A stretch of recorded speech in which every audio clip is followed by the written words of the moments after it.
Dubbed as the most powerful storm to make landfall in history, Typhoon Yolanda pounded the island of Leyte and other parts of Visayas with winds near 315 kilometers per hour and a tremendous storm surge.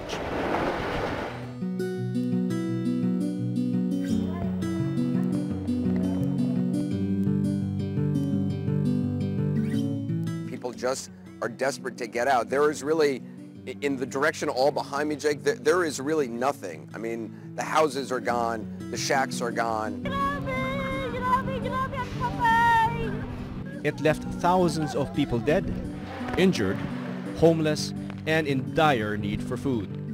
Today, after a year, the scars remain, and the survivors are still struggling to recover.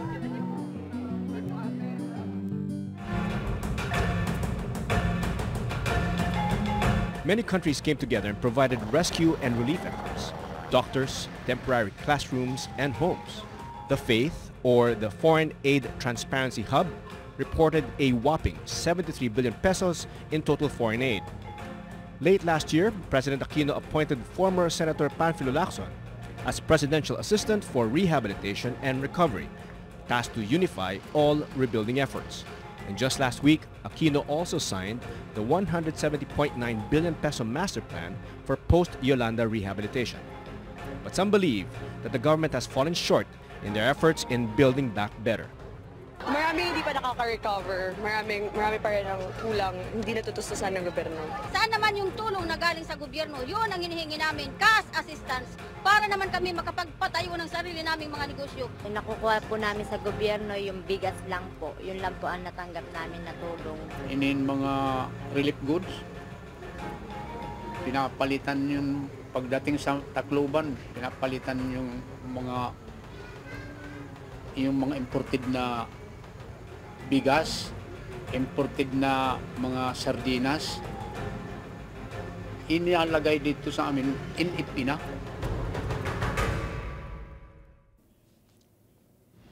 Welcome to Opposing Views, a hard, straightforward discussion of today's most pressing issues. Given the extent of damage in Central Visayas, the end of its road to recovery seems far from sight. At least for now, when more than 100,000 households remain in makeshift shelters and evacuation centers, and there's no final death toll yet, and the government is suffering criticisms on how it's handling the recovery efforts. So our debate question for tonight, are the government's efforts enough 1 year after Super Typhoon Yolanda? Good evening, I'm Rod Nepomuceno, and this is Opposing Views.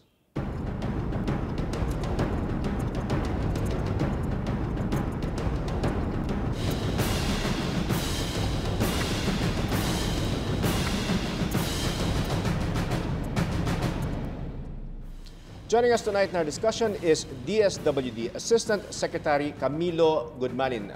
ASEC Milo, yes. Good evening. Good Thank you for joining us tonight. ASEC, your thoughts. So what's your evaluation? Has the government done its part for the past year? You think if you were going to grade it, you give it a passing mark? Well, there are three phases in the disaster management. One is relief, second is early recovery, and then the third, rehabilitations. If we measure our accomplishments of responding to the disaster victims as regards to relief and early recovery, I think the government have done enough. All right. Thank you very much, ASEC Milo. And on the opposing side is Gabriela Party List Representative Congresswoman Luz Viminda Ilagan. Ma'am Luz, good evening and welcome again to Opposing Views. Good evening. Yes, Ma'am, your position on this, do you agree with ASEC Milo that the government has done enough 1 year or during this past year, now that we're commemorating the anniversary of Typhoon Yolanda? Well, definitely the government has done not enough. It has failed dismally when it comes to providing relief, rehabilitation, and rebuilding. Up to now, we see people saying that they have not received any relief at all. We still have people in shanties or in tents, and the rehabilitation plan was signed only in October 30. That is a mere 7 days before the 1 year anniversary. So what are we talking about? True, there has been relief, there has been rehab, there has been some plan.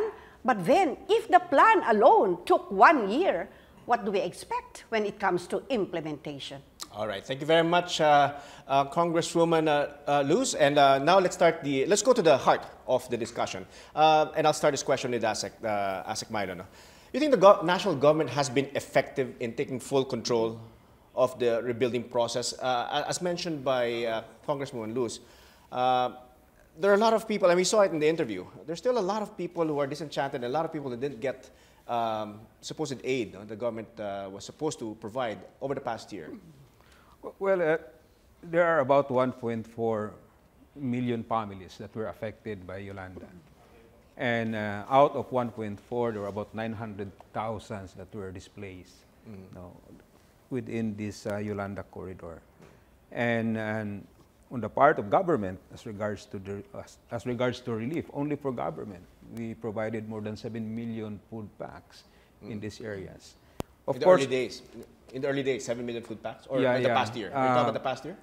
For November, right after Yolanda, until March of 2014, we provided food packs of about 6 kilos rice, and then after that, because of logistical concerns, we increased the package to 25 kilos, and we ended up September of 2000. So the 7 million is from November of last year up to September. That's right. That's 7 million packs. And this is over and above what has been provided for by the humanitarian agencies, the UN World Food Program, other international NGOs, the Red Cross societies, including our CSR in the countries are also providing relief goods to the different victims of Yolanda. Would you say, though, that the government was aptly prepared for this? I know that and I give that. I do recognize, I think a lot of people recognize that it was the strongest typhoon ever hit, that ever hit the country, and that has ever hit landfall, as a matter of fact. But do you think the government was prepared enough? As I said, there's still some people who are hungry, who claim that they have only received rice. That's all they've received so far. Well, we did what we can humanly do, preparing for the arrival of Yolanda. But the Yolanda is overstretching the systems of our preparations. And in fact, a lot of our prepositioned goods were even washed out, both in the areas of Eastern Visayas and even in Central Visayas. So what you're saying is, under the circumstances, it being the strongest typhoon, the government did whatever it could do. That's you right. maximized the resources. That's right. We positioned more than 1,000 people to respond for Eastern Visayas. Right. But when we went there a day after, we cannot find any people to help us because all of these responders became victims of Yolanda. Ma'am Luz, I think we recognize that fact, that this typhoon was ibang klaseng magnitude to. I mean, it's really beyond everyone's. Yes. No one wants this. By the way, we want to emphasize that no one certainly wish this on anyone. You won't wish this with your greatest enemy, your greatest enemy. But you think that the government, given the circumstances, could have still maximized the resources that they had? Oh, yes, definitely. So much was given, not only from Congress, not only from the funds allocated to the DSWD, not only from foreign donors, but how come, even after several months, people were still lining up for food? And they were complaining that the rice they got, bulok, mabaho. And we read in the news that in one town, ang daming bigas na nilibing pa nga kasi nabulok, pagkain nabulok. So if the distribution had been done efficiently and immediately, people would not complain. We understand it was a very huge disaster of such great magnitude, it took us by surprise. But then, the surprise should have been for only a month, 2 months. After that, recovery should have been much quicker. Why? We poured so much funds. We poured so much assistance. Why was it not utilized? Let me read. As of June 2014, from the COA, only 77.45% utilization rate, and then only 1.64% of the augmented quick response fund was utilized, and total utilization was only 39.54%. So we still have a balance of 801 million. 63,000. Yeah. So why was it not used? True, it was difficult to implement the program, but then with the funds available and with the assistance pouring in from outside, then we could have done more. Asik Milo, I think that's what a lot of people are questioning.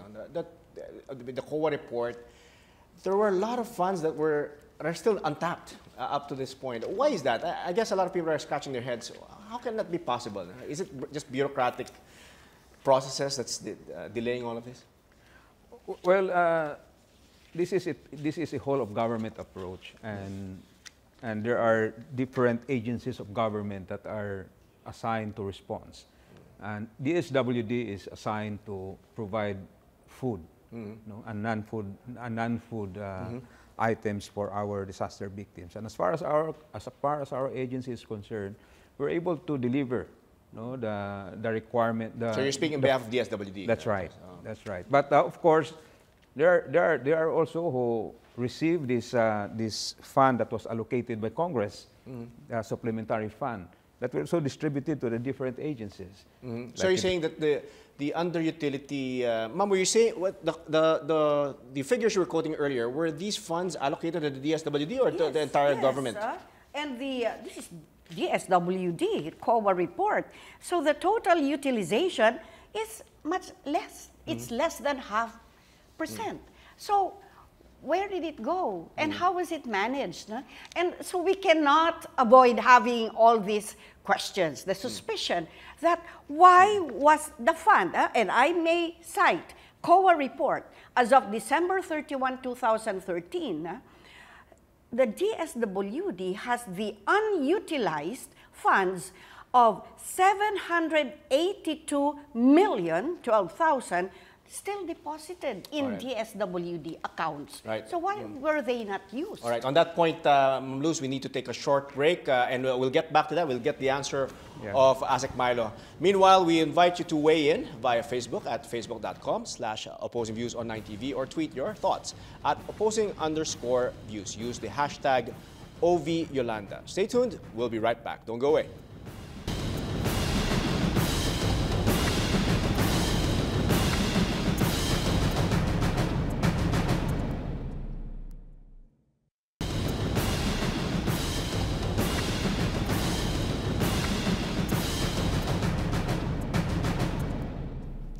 Welcome back. You're still watching Opposing Views. I'm Rod Nepomuceno.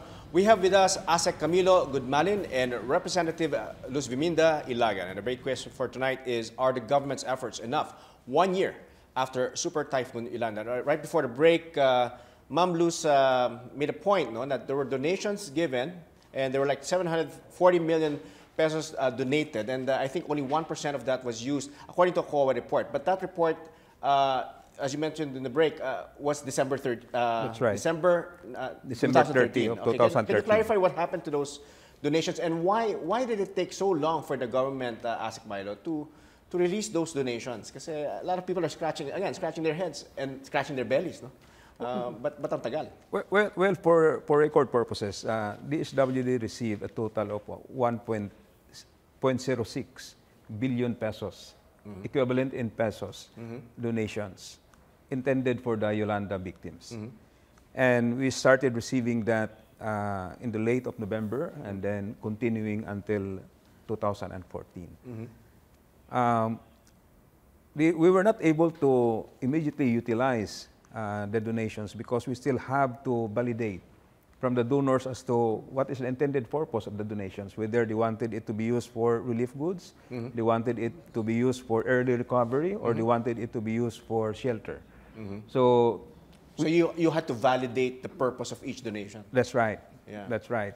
So what did you use first in the meantime? What did you use first for the relief efforts? Well, Congress immediately passed a supplementary budget. Okay, so you used that first. We used that to address first. the, all right. Okay. Now let's shift gears ng konti na. Ma'am Luz, do you think we should give money directly to the typhoon victims, whether it's government or it's donation. Do you think that that's the best way to help them? Oh yes, especially during the early time, no, the early months. People needed money to recover. They needed money to buy food. The others could not receive relief goods, so they expected some amount so that they can use it, not only for food, but to start repairing their houses. And then, all they wanted was 30,000 per family. That was their computation. That's even a very small amount up to now. They're saying they have not received that amount. Why cannot we give directly if it's necessary? So there's relief, there's cash for work. Now, let me have the cash for building livelihood assets. Government reports that 215,471 received this short-term support, cash. So if that is the number that received this support, 780,000 families did not receive support. Because now, there are more than a million families, right? A million families were the affected. money was not given at once. You know, you have to get the money at once. You have to get support at once. Now, let me cite the example of Panay, because it's not only Leyte that was hit. We forget there's Bohol, there's Panay, there's Samar, and other parts of Eastern Visayas. What did the Panay people do in Estancia? Because they could not wait for government anymore. It was very slow. They started building their own homes. They borrowed money. And then because they already had their shanties, their homes, from borrowed money, they were disqualified from assistance. But they still needed assistance because that money they used was borrowed. And during this disaster, some people take advantage. Yung paghihiram ng pera, hindi na 5.6, naging 5.7, naging 5.8. Kaya dapat talaga, merong cash na ibigay, immediate yun, meron ding relief, meron ding iba pang suporta na kailangan ng mga tao. And government should be creative also, should not be tied to bureaucratic procedures because these are abnormal times. Do you think, Asek Milo, that we were tied down too much, given the abnormality of the circumstances? Do you think the government should have at least tried to kind of relax those rules? And people were dying and people were barely surviving, and they were still exposed to the elements.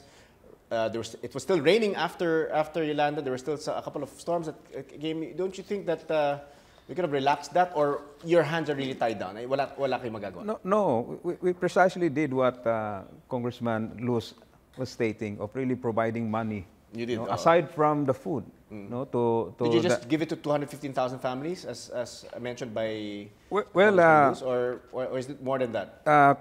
Ma'am Luz only mentioned the cash for building livelihood assets. Yes. But we have also cash for work. Okay. We have more than 90,000 individuals that were beneficiaries of cash for work. How much is that? How much per family? We spent about 131 million pesos for this cash for work program. And then we have the DOLE, Emergency Employment Program, about 55,000 families, 227 million pesos. And then the cash for building livelihood assets, we have 543 million, almost about 1 billion pesos. This is direct cash. Direct cash. Transferred to the disaster. Where were they getting it? Where the victims? Where were they getting it from? Did they go to the government offices, DSWD's office? We organized together with the local governments. Okay, you work. That's my next question, actually. Yeah, we work. Did you work with the concerned LGUs? Yeah, that's right. Because we organized this municipality by municipality. Okay. And we asked our partner, Municipal Social Welfare and Development Office, to find from among the victims as to who would want to participate in the cash for work. Did you prioritize, let's say, people who are in dire straits, were really the worst off, or did you, in other words, did you have to evaluate, this person still has a house already, so less priority siya, let's go first to the people who don't have food or who don't have any shelter, or did you have to do that, or basically anyone who approached your office or the LGU got the help? Well, number one, because this is cash for work, we are looking for people who are fit, skilled, to do the work, do the work, including this cash for building livelihood assets. We also consider the physical fitness of these people to participate into the program. aside from these projects that were implemented, we have also our existing conditional cash transfer. And of these 900,000 families, 491 of that are members of Pantawid Pamilya. CCT. During disaster, part of our policy is to waive these conditionalities, meaning that we can pay them even without us finding out whether they are complying with the conditionalities or not. So these are additional cash that we provided to Is it safe to say that you mentioned earlier 1.4 million families were affected, right? Is it safe to say you were able to touch all those 1.4 million families in some way, or at least provided them the opportunity to be helped? And then I'll go back to Congressman Luz. Yeah, the combined efforts, not only of the national, but also of the local government, plus the humanitarian agencies that are. Do you agree, ma'am, that all the 1.4 million families that were affected had, let's say some of them were not able to benefit, but would you say that all 1.4 million families had at least the opportunity to approach government, LGU, or national government, or the DSWD? Based on our reports, many were not able to avail of this assistance. And then it was mentioned that the LGUs were the partners, they were selected. That's the key word, selected. Because not all LGUs became the identified recipients. We have to be frank. Even the relief and the rehab were politicized. There were many LGUs that were not considered, quote unquote, allies of government, who were critical of government, that were not recipients of this aid. And we have reports from people on the ground that when they were identified as members of certain organizations that were not friendly to administration, they were disqualified from the assistance. And so, these are not stories made up by people from the national government or the national level. These were not imagined. These, not imagined. These are reports coming from the ground. Panay, for example, already has a comprehensive assessment of what happened to them. And this is one of those heartbreaking news that there was selection of those who would receive the aid, the assistance, and even later, you saw the mayor of Tacloban who had to say that he unfortunately had a different family name and therefore he would not be among those who would be the recipient of immediate assistance. What is important? No? We have to accept DSWD did its part, relief, rehab, recovery, but was it immediate? Was it done in a very efficient manner? And was it inclusive? Because if it was selective, then certainly we have problems. Why would people have to organize a people's surge? Why will they have to go all the way to Manila to speak on behalf of others who could not travel and say, we have not received the cash that you promised? I was with them in July. October, still no cash. And now, people are still living in shanties, and policies of government such as you cannot go back to where the disaster happened, no dwell, no build zones. These are fisher folks. Where will they go? The mountains? Right. And so these are questions that have to be asked. All right, and I'll ask Asek Milo's comments on your points, Congressman Luz, but in the meantime, we'll need to take a short break. More issues about Typhoon Yolanda, the Typhoon Yolanda anniversary when we return. You're watching Opposing Views.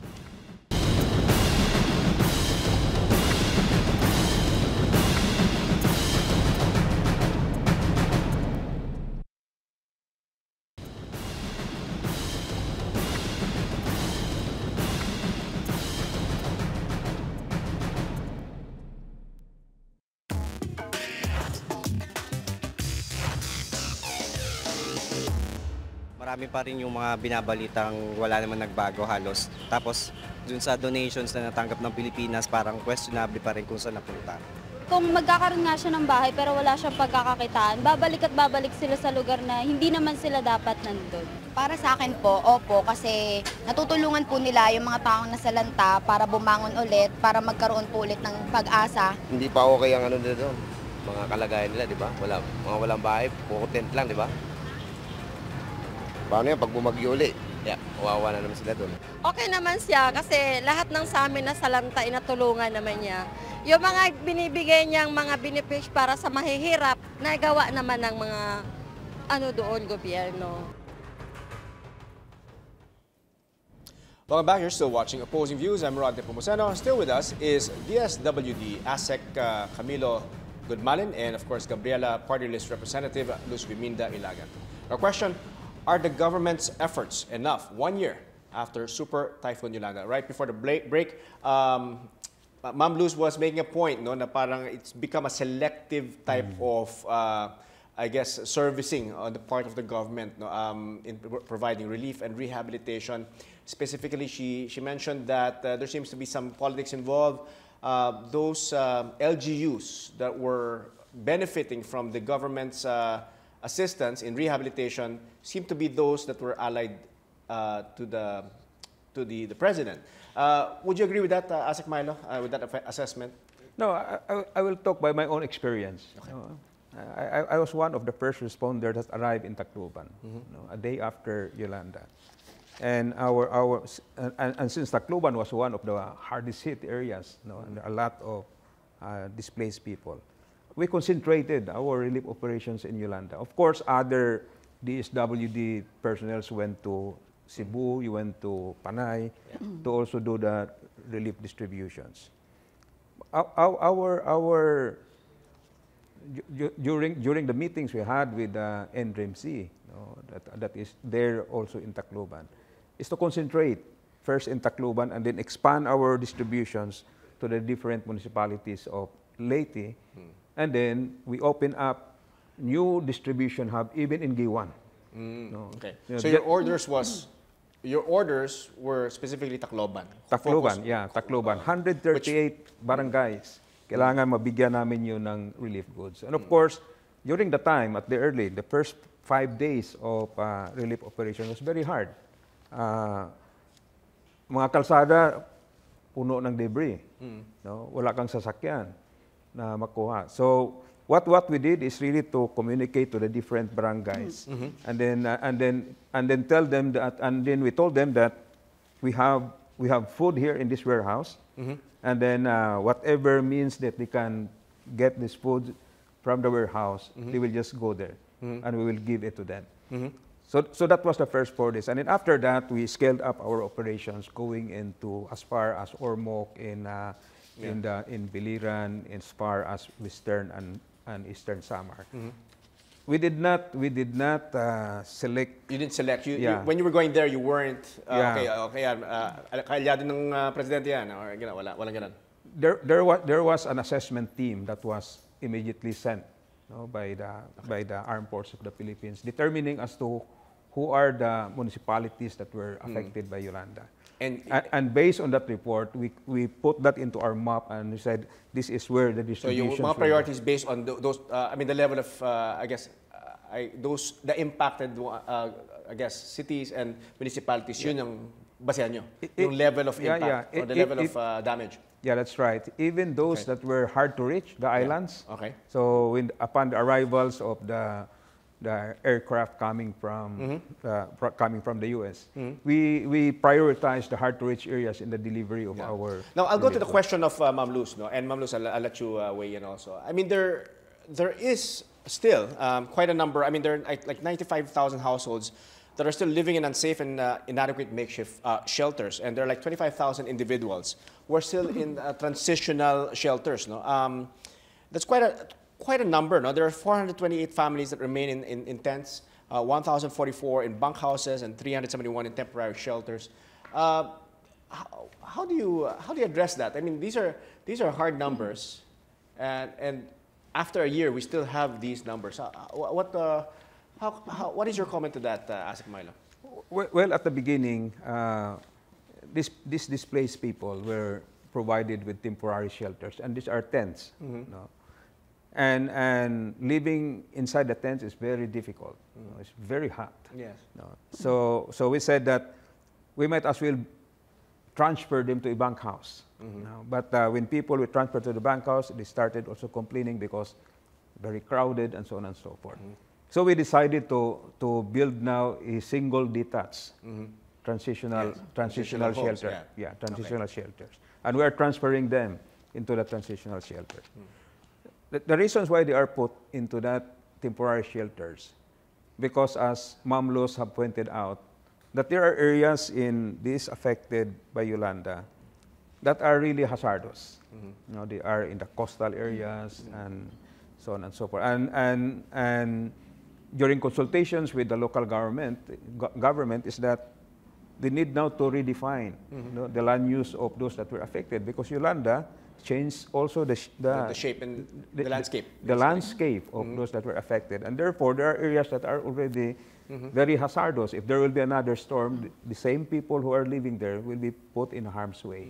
So, so the part of the planning is to find safer areas where these people can be relocated. Now, Ma'am Luz, you think that the government address the issue of relocation of affected families? Do you think it's aptly address this particular? Of course, relief is another thing. We've discussed that. But yung mga relocation, you think that the government's doing a fine job? No, government has not been doing its job. For example, let me just talk about houses. In Tanawan and Tacloban, only 364 houses built. And then there's still, the people are still in bunk houses. Why still on a permanent or semi-permanent or temporary situation when it's almost a year? It has been a year already. What has been done?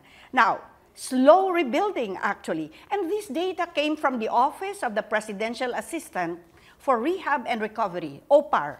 Slow rebuilding. Out of 19,648 targeted classrooms, only 213 have been repaired. Out of 132 public markets that should have been repaired, only 27 have been repaired. Out of a target of 431 kilometers farm to market roads, only 64 kilometers repaired. And out of 34 bridges that needed repair, only 3 have been repaired. In a span of 1 year, what have we been doing? Asik Milo, those are hard numbers. Do you have any comment on those numbers? It's hard to argue against numbers, no? Well, I'm not sure as to what is what's the cut-off date of the report of Ma'am Luz. Because I have also a report coming from OPAR. Okay, what is your report based on OPAR? Well, as regards to the road, no, this is also a report coming from DPWH. Yeah. So they said here that 51.82 kilometers of farm to market roads completed, and that there is 173 kilometers ongoing rehabilitations. So this is an ongoing. As far as roads. But in terms of percentage, those are, of course, those are kilometer numbers. People don't have a real, I guess, appreciation of what does that exactly mean, 53 kilometers. But sir, so, yeah, 431 kilometers needed to be repaired, and you had only 53 kilometers. So is it safe to say that only 10% of the roads? My number is even bigger. Is it safe to say that only 10% of the roads have been addressed? The target is 304 kilometers for farm to market roads. So 51 of these were completed and 173 ongoing. So more than half of those that were targeted is already started and completed. Completed. Okay. That's right. If you rate yourself, you think it's fair to say that you're doing the best that you can? I mean, under the circumstances, or you could have done better? Well, I think we need to compare, no, because this Yolanda has no comparison as far as countries' experience, Philippines' experience is concerned. So there's no comparison as to how fast or how slow we are in doing the rehabilitations. But you can compare this in Aceh, which is also devastating the whole of Indonesia. You mean in Indonesia during the tsunami. About 150,000 houses were destroyed in that tsunami. And it took them 6 years to be able to rebuild the 150,000. Okay. So and in Yolanda... That's one presidential term. That's right. I'm just saying. All right. 6 years, no? 6 years. I wasn't implying anything.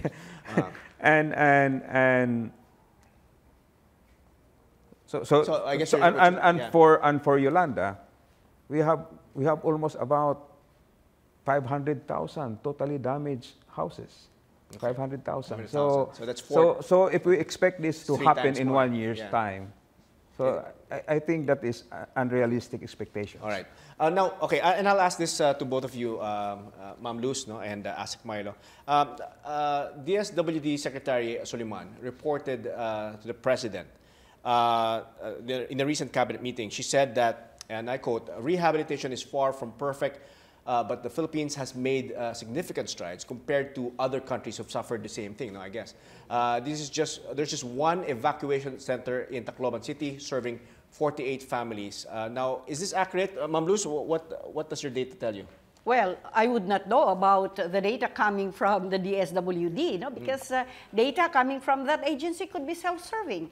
Now, if you have one evacuation center serving 48 families, it doesn't mean that the others are already well off and that they're doing very well. We're just talking about an evacuation center that has been left there. But then, I keep on harping, let's not talk about only one province, which was really devastated. What about the others? They have been neglected. Bohol, Panay, Samar, of course, and then Tacloban, no? Leyte. But if the President cannot even have the time to visit Tacloban and goes only to an area because his ally is there, we have other questions to raise. All right, that's another interesting point. But in the meantime, we need to take a short break. Don't go away. When we come back, the results of our online poll on the issue and the final words of our guests. Stay tuned. You're watching Opposing Views. We'll be right back.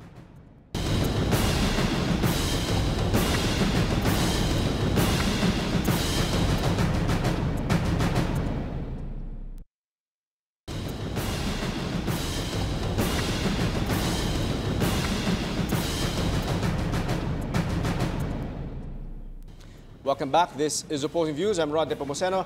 Still with us is Asek Milo Gudmalin and Representative Luz Viminda Ilagan. And our question for tonight, are the government's efforts enough 1 year after Super Typhoon Yolanda? Now, Ma'am Luz made the point, Asek Milo, earlier, that the President seems to be favoring the areas that are I guess, allied to him. And in fact, the proof of that is that tomorrow or now, I think the President is there in that area, and he's not even passing by Tacloban. I know you're not the spokesperson for the President, and you probably can't answer this. But is there some kind of subliminal message there, or I mean, a lot of people are questioning that Tacloban is in a way ground zero of Typhoon Yolanda, and yet the President is not there. No? And of course, we know who the mayor of that area is. So. Well, in fact, Ma'am Luz already stated that Tacloban is not the only area affected by Yolanda. You have Cebu, you have Panay. And it seems that Tacloban was the center of the benefits that's right. being given by the donations and all that. So I think they have distributed themselves. Secretary Soliman is now in Tacloban, and then other cabinet secretaries went also to other affected areas, just to assure the people that the national government is doing everything it can to be able to alleviate the conditions brought about by Yolanda. And one of the, I think the good news that they can present there is the approval of our Yolanda Rehabilitation Master Plan. Which came a year after, no? That's right, that's right. I'm just stating a point. No? Let's address that. Ma'am Luz said, Ma'am Luz did make a point that the budget for this whole thing was approved 7 days before the first anniversary. I don't know if that's good timing or bad timing. What do you think? Do you think that that's a little too late? No, I think it's not the budget that was approved. It was the plan. Oh, the plan. All right. For the rehabilitation. Okay. The plan was took time because they really have to validate the data. You know, we conducted a barangay survey, house after house, determining as to who among of those families that have damaged houses and what are the extents of damage. This took time to validate this data. And we really have to work together with the local government units to be able for them also to make confirmations of the data that were assessed by the national government. So these things takes time. And one of the problems, and also this was encountered in Aceh, especially in rebuilding houses. is really when you are confronted with the situations that you have to relocate people because the areas where they were before residing may no longer be fit for habitation. Okay. So that will take time, looking for these relocation areas. Now, let's move forward. No? Obviously, it's been a year. All of us, I guess, one way or another, has tried to pitch in to help. The government, of course, has been there. But let's talk about timetables here. No? Regarding the, I guess, complete recovery and rehabilitation. And Ma'am Luz, let me ask this to you. Do you expect the recovery to be finished within the government's timetable? Do you believe that? Do you have faith in what the government's providing, or the timetable that they're setting for the complete rehabilitation of the areas affected?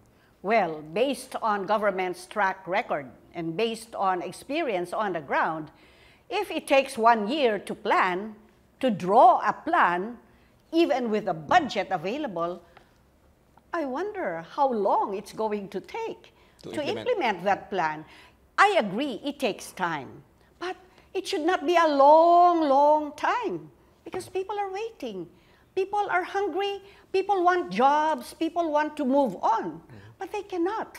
So if you're asking about timetable, certainly, based on the experience that we've had, based on the amount of time that had been provided to government, I don't think it can finish within this administration's timetable. Asik Milo, do you agree with the assessment of Congresswoman Luz? Do you think that we can't finish the complete rehabilitation within the president's term, for example, the next, I guess, 2 years, a year and a half or so? Well, I have to differ on the statement of Secretary Lacson when he said after the presentation approval of the projects that only about 80% can be completed by the end of 2016.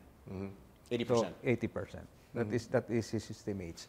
But even prior to the approval of this master rehab plan, the different agencies already started doing the rehabilitations. In the case of the SWD, we have provided emergency shelter assistance, to about together with the UN agencies, we have provided about 221,000 families with shelter assistance, equivalent to 637 million pesos. Aside from that, we also provided budget for core shelter for 4,983, amounting to 303 million pesos. So the donations which we receive, about $1 billion, were spent on emergency shelter assistance and core shelter. And has this been spent, or it's still being spent right, as we speak? We have already distributed, because this is cash, to families with damaged houses. For this 221,000, this has already been distributed, and you can see now in areas that doesn't need to be relocated. You can now see repairs going on in these areas. All right, Ma'am Luz, in a nutshell, what do you think the government is doing wrong, and how do you think what can they do now to reverse the trend? I guess the perception that they're not doing enough. What do you think they can do at this stage, 1 year after?